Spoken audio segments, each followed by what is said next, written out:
লাগবে। তারপর যে রসুনগুলো ছাড়িয়ে নিয়েছিলাম সেগুলো কড়ার মধ্যে প্রথমে দিয়ে দিলাম, দিয়ে রসুনটা একটু ভেজে নেব। আর তারপরে কাঁচা লঙ্কাটাও দিয়ে দিলাম। আর এবারে আমি বিটটা যে কেটে এনেছি, ধুয়ে এনেছি, সেটা দিয়ে দিলাম।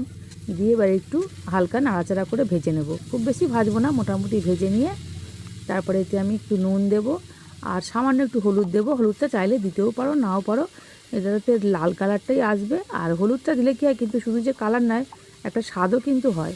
যা খুব সামান্যই আমি দিলাম। তারপর এটাকে ভাজা হয়ে গেছে, অল্প একটু জল দেবো, খুব বেশি জল দেবো না, জলটা যাতে ওর মধ্যেই টেনে নেয় সেরকমই অল্প জল দেবো। বেশি পাতলা হলে ওদিকে আবার কষতে অসুবিধা হবে, সময় বেশি লেগে যাবে। দেখো এবার চাপা দিয়ে 5 মিনিট মতো রাখবো। রাখার পরে তোমাদের দেখাচ্ছি। এই দেখো জলটা টেনে নিয়েছি, অল্প জল আছে। এবার চলো বেটে আনি। এই দেখো বেটে এনে নিয়ে চলে এসেছি। আর এদিকে কড়াটা তো বসানোই ছিল, ওই কড়ার মধ্যেই আবার আমি সর্ষের তেল দিয়ে দেবো।